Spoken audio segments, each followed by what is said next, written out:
Por esses dias, eu comecei falando isso, eu estava rememorando um texto que eu já tinha lido um tempo atrás, que falava sobre o dia mais importante da história da humanidade. E no texto que eu lia, o autor dizia que o dia mais importante da história da humanidade foi o dia em que Neil Armstrong pisou na Lua. No entanto, para nós que conhecemos a história de fato, nós devemos nos lembrar que o dia mais importante da história da humanidade não foi o dia em que o homem pisou na Lua, mas foi o dia em que o Filho do Homem pisou. O dia mais importante da história da humanidade foi o dia em que o Filho do Homem pisou. Vocês devem lembrar que no princípio Deus criou absolutamente todas as coisas. O texto sagrado vai dizer que a terra era sem forma e vazia e que o Espírito de Deus pairava sobre a face do abismo. E Deus resolveu criar tudo aquilo que nós conhecemos.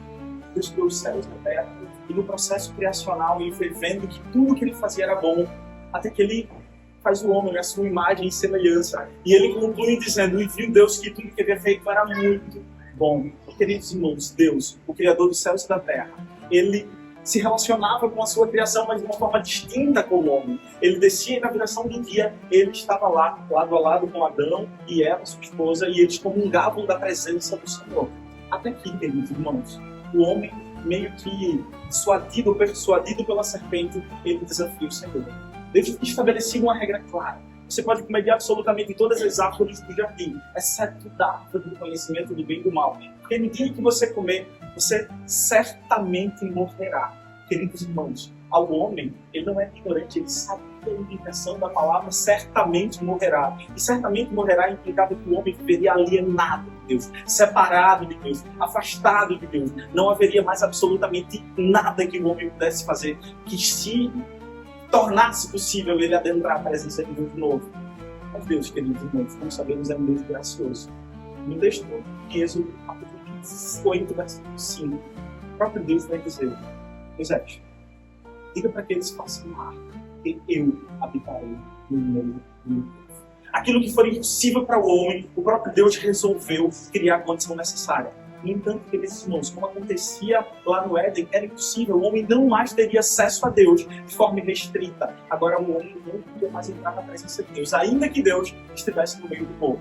Como vocês podem ver, o tabernáculo que Deus pediu para que fosse criado, aquela que seria a habitação de Deus, aquela que seria o lugar em que Deus se manifestaria, ele tinha algumas etapas. E ele tinha uma cortina que separava o santo lugar do santíssimo lugar, onde o próprio Deus se manifestava, onde a Shekinah do Senhor tomava conta daquele lugar. Mas por que, queridos irmãos? Porque estamos falando de um Deus santo, santo, santo. Estamos falando de um homem pecador. O homem não pode entrar na presença de Deus. No entanto, o dia mais importante da história da humanidade foi o dia em que o próprio Deus se deixou revelar. E Deus, ele se manifestou no Santo dos Santos. E Deus passou a andar com o homem. Passou novamente a andar com sua criação. Vocês devem lembrar o texto de João, capítulo 1, que vai dizer que no princípio era o Verbo, e o Verbo estava com Deus, e o Verbo era Deus. E ele estava no princípio com Deus, e todas as coisas foram feitas por meio dele. E sem ele, nada do que foi feito se fez. No final desse trecho, ele vai dizer, o Verbo se fez carne. E ele habitou entre nós, cheio de graça e de verdade. E nós vimos a sua glória, uma glória do unigênito do Pai. Falamos aqui que o dia mais importante da Terra, da história da humanidade, foi o dia em que o Filho do Homem pisou a terra. Eu queria contar a vocês o segundo ato. O Verbo se fez carne e habitou entre nós, cheio de graça, de verdade. Nós vimos a sua glória, a glória do unigênito. Queridos irmãos, eu não sei qual é a sua fé do seu coração. Quando eu lembro que o Deus Criador dos céus e da terra se fez carne e ele habitou no nosso meio. Isso me causa uma emoção muito grande. Porque ele era Deus. Ele foi o Criador de absolutamente todas as coisas. No entanto, o homem não conseguiria pagar pelos preços do seu próprio pecado. E aprove ao Senhor manifestar Cristo, o próprio Deus, fazer com que Cristo fosse humilhado em figura do homem. Lembre-se, queridos irmãos, Deus Criador, o Deus que governa e dirige absolutamente todas as coisas, ele se travestiu de humanidade para morrer a nossa morte. E nesse processo, queridos irmãos, o Deus que não precisava de nada, vivia de forma imanente, acima de toda a sua criação, ele passou a viver as necessidades do homem. Deus teve fome. Cristo teve, Cristo viveu a nossa vida para morrer a morte que nos era proposta, para nos dar a vida que Ele sempre tem proposto.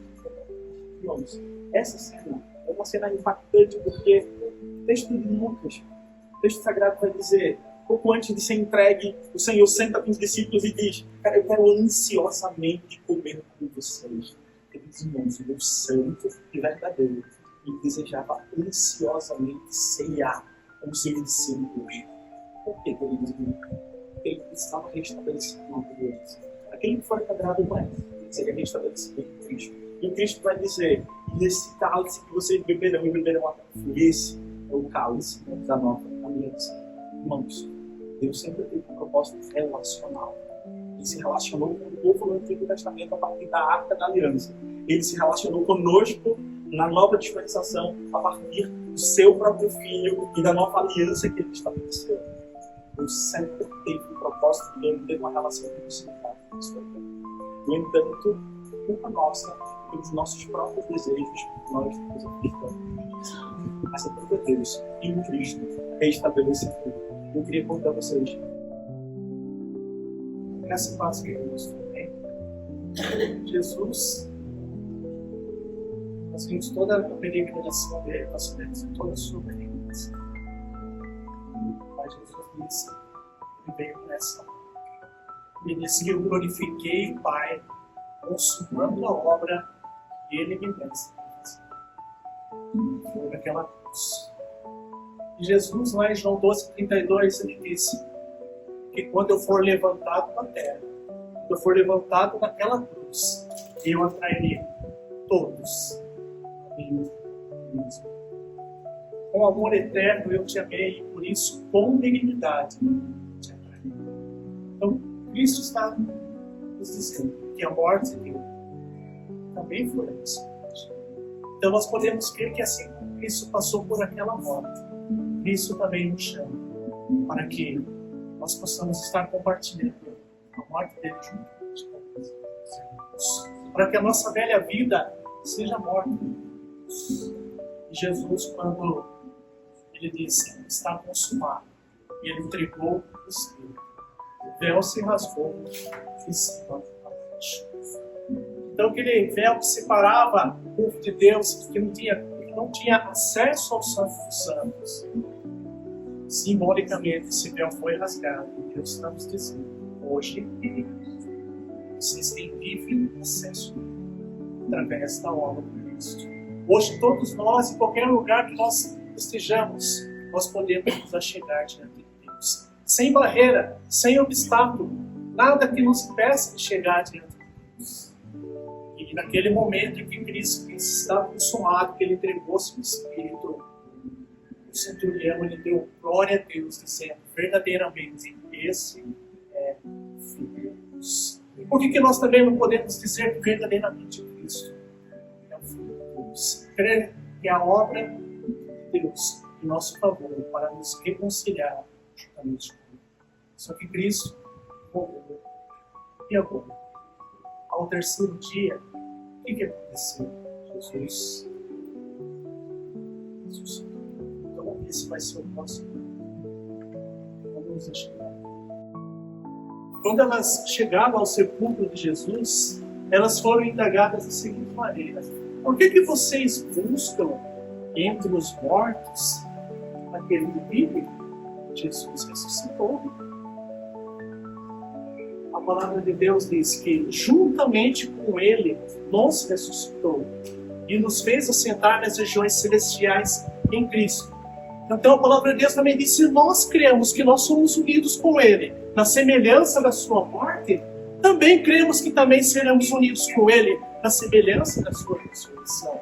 Assim como Cristo morreu naquela cruz, nós podemos crer também que a nossa velha vida morreu com ele naquela cruz. E também, como Cristo ressuscitou, nós podemos ter Cristo reais. Portanto, quem está em Cristo, nova criatura é. As coisas velhas já se passaram, aleluia. Diz que agora tudo se fez novo. Porque eu estou crucificado com Cristo, logo não sou eu mais quem vivo. É Cristo que vive em mim. E o viver que eu vivo agora na carne, eu vivo na fé do Filho de Deus, o qual me amou e a si mesmo se entregou por mim. Glória a Deus. Pouco tempo depois de ter ressuscitado, Cristo ele aparece para algumas pessoas. E o momento que me chama muita atenção é quando ele está caminhando, ou dois amigos caminhando na estrada de Emaús, e ele aparece, e aqueles amigos não conseguem identificá-lo. Mas quando Cristo se revela para eles, um olha para o outro, é verdade, que a alegria que ele falava, nosso coração se enchia de alegria, nosso coração queimava. Estamos em 4 atos de história de redenção. Perfeito que se trouxe do seu coração. Mas à medida em que eu falava, ou à medida em que eu ouvia o irmão Eduardo falar, o coração se enchia de alegria, porque Cristo verdadeiramente ressuscitou. Porque aquilo que tinha sido quebrado no Éden foi restabelecido em Cristo. Porque a vida que nós vivemos agora, vivemos pela fé no Filho de Deus, queridos irmãos. Nós temos acesso a Deus pelos méritos de Cristo. Nós não precisamos mais de outro intermediário, porque Cristo, de uma vez por todas, fez o sacrifício que nos era necessário. Cristo, irmãos, que é o caminho, que é a verdade e que é a vida, nos deu de novo a abertura para estarmos em comunhão com o nosso Pai. E aquilo que tinha sido quebrado, a comunhão, aquela alienação total, agora ela tem um mais profundo de Cristo, queridos irmãos, de modo que nós não dependeremos mais dessa herança. Vivemos um estado que vocês podem não entender isso superior ao estado de Adão e de Eva. Nós não podemos cair de braço. E quem está em Cristo, de fato, é nova criatura. Mas a palavra vai dizer que aquele que está em mim, eu de maneira alguma. Felizmente, em Cristo nós temos a diferença. Em Cristo nós temos a redenção. Em Cristo, queridos irmãos, nós temos as respostas para a pergunta mais profunda do nosso coração.